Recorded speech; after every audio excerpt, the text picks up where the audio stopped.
ordinary. That's not. Return no. on investment. And how do you investment? How do you calculate it? That's what you're telling us. Okay. What's the simple calculation? You're going to have your investment, right? Mm-hmm. So it's money invested. So I have $1,500 that I got to pay each month, and I make $1,750. No, the initial investment, like your 20% down payment Yep. would be the investment money. Yep, you got it. So yeah, your money invested in that. So your own personal money invested in it. Okay. And what's the other part of the equation that I need to know? How much your return on it? Okay, How much return. money's coming back in? And is that monthly or annual? Annual. Okay, so we're going to talk annual return. I'm recording it. Sam will share it with everybody. Okay, so we've got an annual return. Okay, so let's just throw an example out here. Okay, $300,000 mortgage. Sorry, $300,000 purchase price, which is becoming a dinosaur, right? Yeah. But let's say and this will be kind of fun to do. Let's do this. Okay, in today's market, I can put 20% down at what interest rate? 4.5. 4.5. On an investment, 0.5, sorry. yeah. 4.5, or I can put 25% down at 3.625 as of yesterday. Ooh, that's You were close, Mike. I was Nice. way close. Okay. So this will be a good one to go.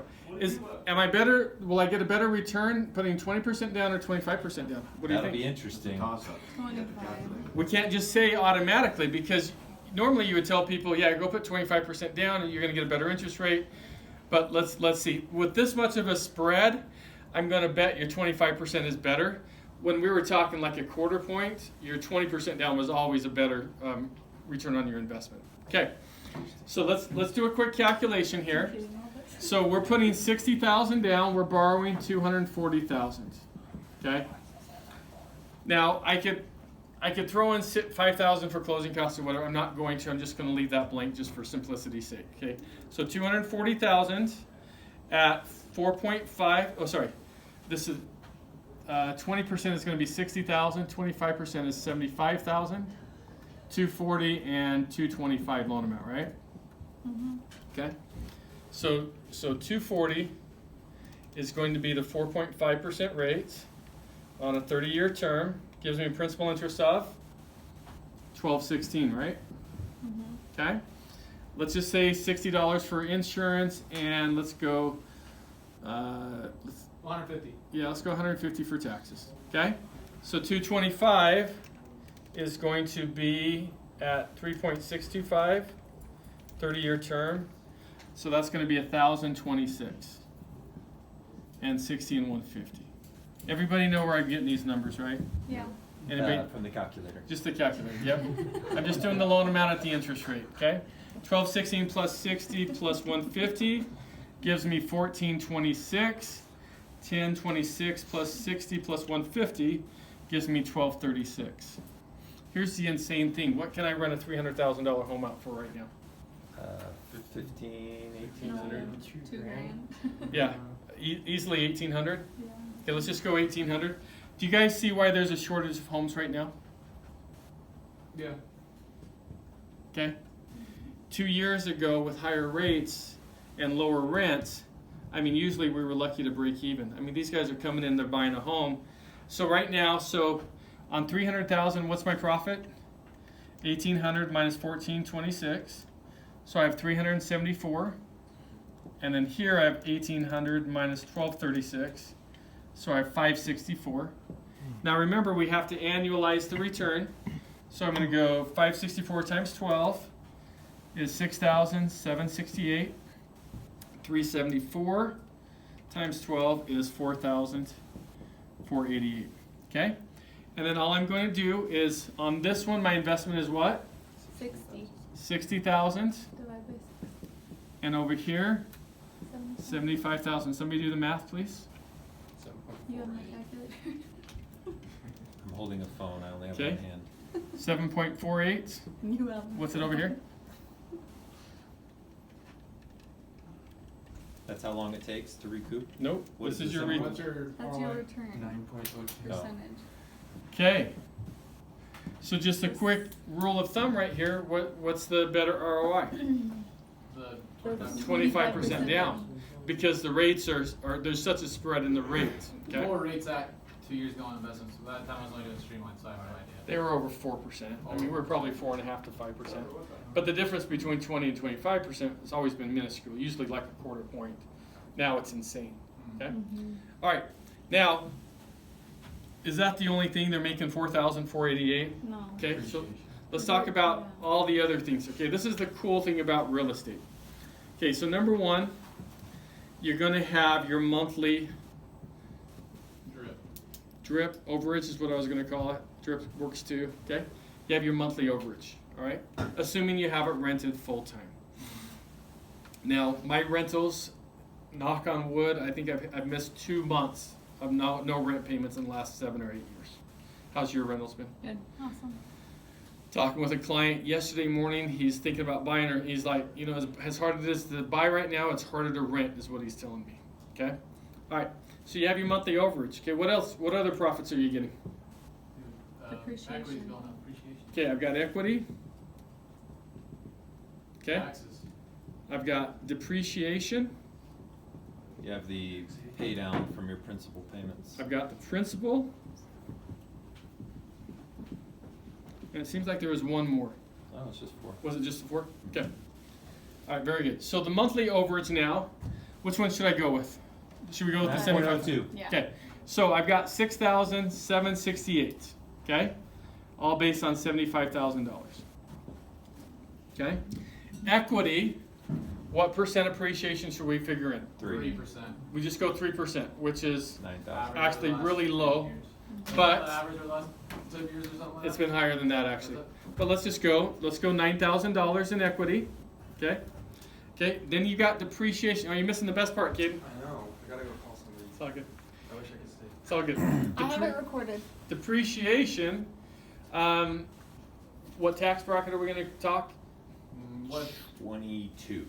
22%? 30. I don't know.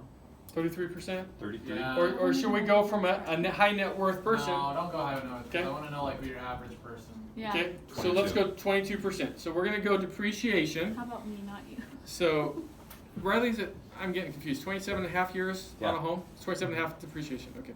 Because I'm getting, commercial now has been in my mind, and that's 37 and 15 if I remember right, 15 for You TI. should know all the depreciation in my head. Yeah.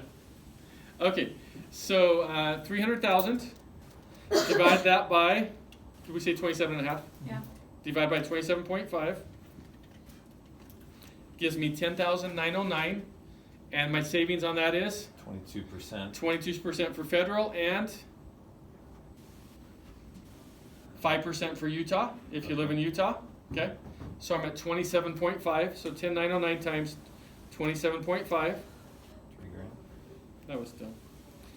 300,000 divided by 27.5 times 0.275. Okay, so $3,000 there. Okay, and then the principal reduction, how do I calculate my principal reduction? You take your principal payments Yep. per month. And how do I figure that out from here? I don't know. You use Super your easy. calculator. Yes, okay. You were I know my principal and interest payment is 1,026. I'm going to take my loan amount, 225, times my interest rate, 0.03625, gives me 8,156. Okay? I'm going to divide that by 12, so I know my interest is 679. My principal and interest payment is 1,026, so then what's my principal? Subtract the 1,026. Yep, minus 1,026. So I have 346 principal 12. times that by 12. Now it'll go up $1 a month, but that's close enough. So 346 times 12 gives me 4,152. Okay, now we're just going to add these up. 6768 plus 9,000 plus 3,000 plus 4,152 is 22,920. Divide that by 75,000. And that's going to equal what? About 25, 30. 31%. Is that a good rate of return? Mm-hmm. Riley, how's that for a rate of return? That's good. Now there's some flaws with this, of course. It Flaws goes are unrented. Yep. Yeah. Repairs. Mhm. all that. Market tanks for some reason. Well, that goes with everything. The Yep. house blows up. But here's something that people don't understand as well. This 1,800 rent, what's going to happen Goes up Yeah, every year. 3% every year? at least. 3%. That's going to go up. Do you raise your rent 3% every year for your renters? When the tenant moves out. Yeah. When the tenant That's moves pretty out, common. I've talked to a lot of yep. people that do it that way. As long as they keep renewing, we keep the rate the same. And then, but it's when they go out, we look at what's the new market, and then we pop it up. So, but yeah. So So you get it's somebody that's coming in here talking to you about rate of return on, should I go to the stock, should I take my $75,000 to the stocks, or should I take it here? yeah. Well, What are you gonna break out to them, or what are you gonna talk to them about? so I'm always going to tell them real estate. Okay. Now, can you get 31% in stocks right now? Mm-hmm. Yeah, heck yeah. Mm-hmm. You could, okay? Here's what I like about real estate, okay? What if you have $1 million in the stock market and it crashes and it goes in half? What just happened? You have half your money. Now it grows at 3%. What's it growing at? From the 500,000. Yeah. Okay? All right. I've used this example. I bought my home for $475 in 2006. What was the problem with 2006? It was Right before the crash. Yeah. Okay. Was it a horrible time to buy? Yeah. Well, If Well, you talked in if 2008, you sold yeah. in 2009, it was a bad time to buy. Right. Yes. My neighbor, 4 houses down, just sold for $810,000. Oh. Similar home. Was it a good time to buy? Mm-hmm. Okay, I mean, that's the thing. Right. Yep. What happens in real estate is, and Warren Buffett has hit it on the head. I mean, he says, be greedy when everybody's being fearful, and be fearful when everyone's being greedy. What happened in 05, 06, 07? There was a buying frenzy out there. Everybody was greedy, and they all bought. And then what happens? Prices went down 11, 12. What were people doing? They were being scared. What should you have been doing in 11, 12? What should I have been doing? I had tons of If I could go back, Me too. I'd have bought every house I could. And you know what? And I keep saying that every year. And right now I'm like, yeah, the prices are a little bit high. Last year I said that. 2 years ago I said that. Oh. But I'm so glad that I've got my things. So, and when I showed you my 2 rentals, my numbers were way higher than this. I think I've got over 100% return now. So I come to you tomorrow and say, James, I got $1 million. Mm-hmm. What are you telling me to do? Are you telling me just buying? How are you telling me to? Are you saying by fourplex? Are you saying by single family? What are you saying? Oh, that's $1 million. Do you mind if I put a quick example on the board? Please. here? So Yeah. you have $100,000 and you have 2 years, okay? Your first year, it increases by 25%. Your second year, it increases by 25%. Now you take example 2, you lose 50% the first year, you gain 50% the next year.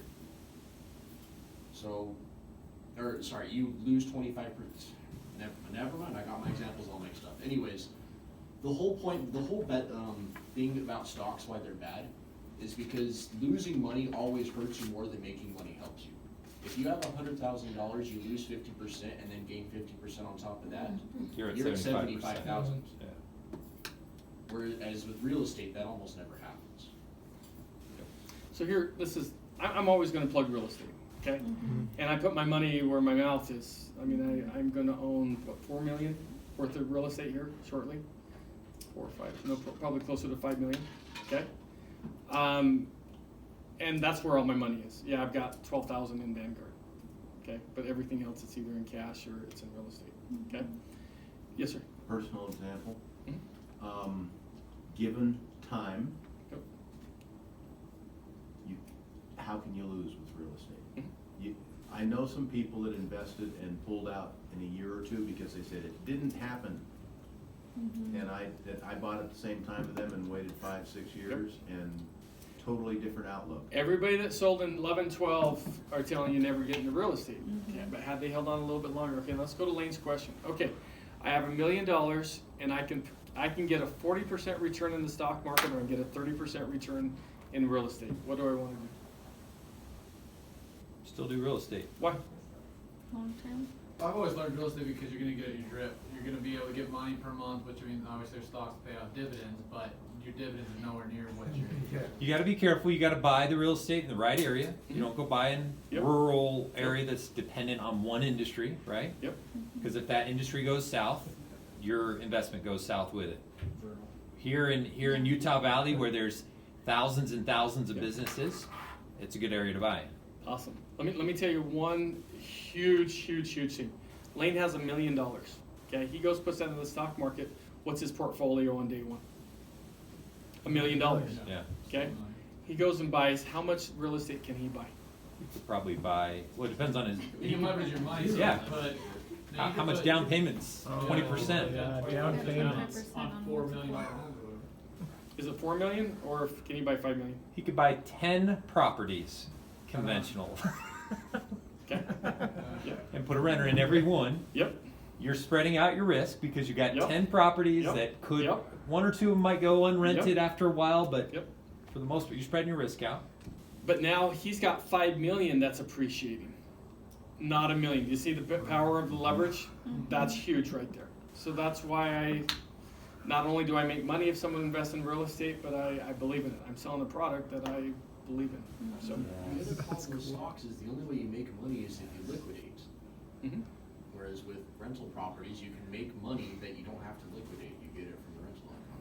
Well, dividends, it's only if the company decides to pay a dividend. Yep. So are you putting it down on multiple rental properties like that? Are you buying 10 rental properties, or are you buying like 2, paying them off in full? What's your better ROI on that? Well, if I got the money in the bank, number one, I'm going to make sure I'm always liquid. Okay. Yeah. So I mean, But with interest rates so low and equity so high, you know, using other people's money to make money is not a bad way to go. yep. So As long as you're protecting yourself. yes. So number one, I'm going to hold back enough money. So if I run into a 9, 10, 11, 12, I've got the money to float and get through that. Because the worst thing you can do when that market's going down is sell. Okay? You've got to be able to make it through. Okay? Number one rule, James's number one rule in business is you don't die. Okay? Because the worst thing, okay, you know, how many tens of thousands have I put into this business here? What happens if we shut the business down tomorrow? Okay? It's all gone. Okay? So I'm doing everything I can. I have reserves and reserves. So if we run into some slowdowns, we're not going to be doing layoffs. We're not going to be shutting down because we've got that money to ride through it. Okay? It would take a we're not going to see it to shut this down. So that's the same thing with real estate. Is you've got to have. So number one, I've kind of gotten to a point where I want $150,000 in the bank. I don't like less than that in the bank. Okay, and I say that hesitantly because most bank statements I see have $200 in them and stuff like that. But if I've got that money, I want to make sure I've got enough money to ride any downturns. But then I'm going to buy, and I'm just going to buy the best deals that I can. Okay, but if I'm going, I do like residential, but I also like commercial as well. Although right now, would you put your money in residential or commercial right now? Commercial, Tell me why. residential, yeah. Equity growth is huge. Okay, what's happening in commercial? What's the market changing to? Online. Yeah, at home, work from But home. therefore, commercial's more affordable though. Warehouses, No? that's one thing versus office space. Oh, wow. Yeah. Commercial. This compared to what he bought over there, or is buying over there? Over there? I said this. Yeah. This is. I mean, you're. No. Is it that way? Yeah. I mean, that costs more than this, It so does. it's still going up. Yep.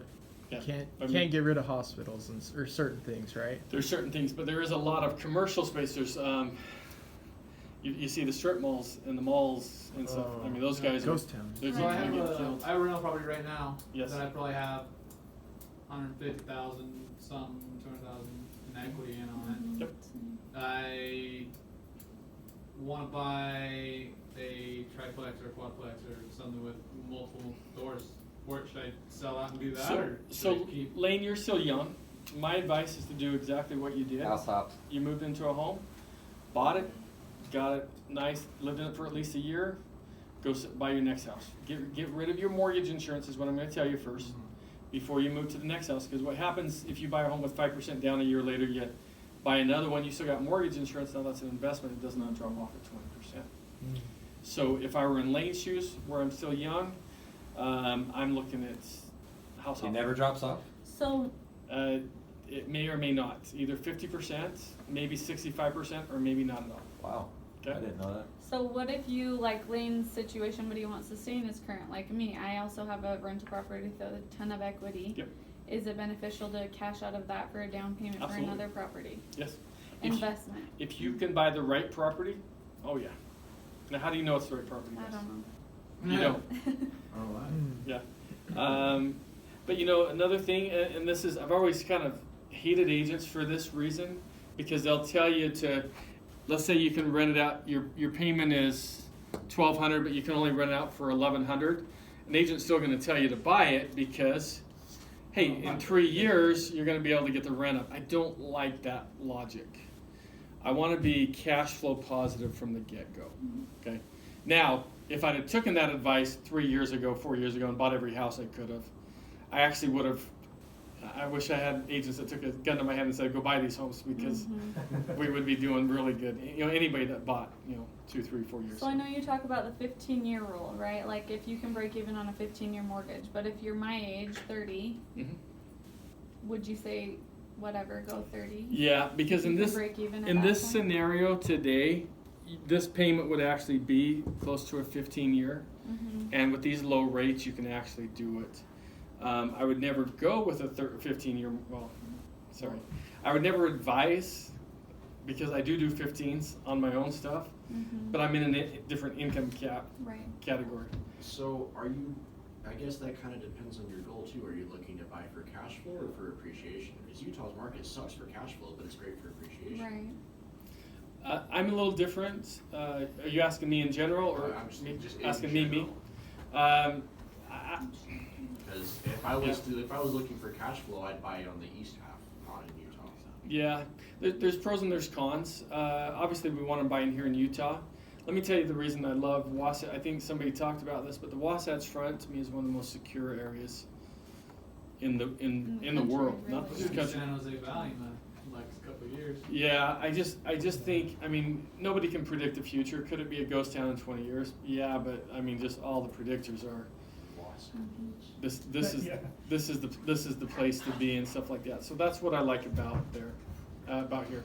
Yeah, you can go the East Coast. It's tough having a, now granted I'm in the process of going and buying a home on the East Coast. That's where I'm going to be next as I talk about this. But that's, yeah, you do have to, and I have no intention of What are you buying managing. one out there for? What's that? What are you buying one out there for? 7 bedroom for about 6 or 7. Well, like, what do you, like, just to rent it out? Like, is that the purpose, or is it? Well, the to- purpose is for I can stay in it, and then I will rent it out when I am. Down in Florida or something? Uh huh. Yeah. Can I throw out a comparative? Yes. We just sold a property we had in Florida, south of Disney World. Yep. We sold it for $217,000. It was an 1,800 square foot slab on grade Rambler. Yeah. That doesn't exist anywhere out this direction. Nope. Somebody got a good deal getting in, and we got a good deal getting out of it too, because we Yeah. bought it for a lot less. Yeah. No, that's awesome. So the prices are so different out there. Well, they're the ones we're looking at are getting kind of similar, but it would be probably an $800,000 or $900,000 house out here, definitely. So, but anyway, so that's kind of, any other questions? So I believe in real estate. I mean, I love the path that Lane's on. I mean, Mike, you're on top of it as well. Sam, you're well into it. Would I invest? Okay, here's the question. Sam just asked a really good question. Should she do a cash out on one of her investments and pull out the money for a down payment on another home? Someone asked me also, do I recommend buying real estate right now? Okay, if you asked me 2 years ago, I would be, if you're in the right position, because I thought prices were high 2 years ago. But then again, if I could go back, would I buy any homes 2 years ago? I'd buy every house I could. And so the question is how confident are you? But you know what? I'm not looking for appreciation so much. I'm looking for cash flow. But my purpose with my rentals is once I get my rentals paid off, I'm done. Okay? I mean, I could stop working at that point. So that's Yours is long-term, like wealth, right? exactly. Yeah. Exactly. That is should anything happen to me, right now my wife is taken care of. My kids are taken care of, and that's where I want to be. So, but then again, I go on vacation, I get bored in 5 days. It's like this is the chase. This is fun for me here. Okay, sitting on a beach is fun for a few days, but And then it's not fun. yeah, then I'm just like Then it's sunburn. yes, yes. So that's my philosophy on wealth and stuff like that. So, do we chase money to chase money? No, but you know what, I just don't wanna have to worry about it. Chasing it, it runs. Yeah, what's that? So you chase it, it runs. That's a good point, I like that. Okay,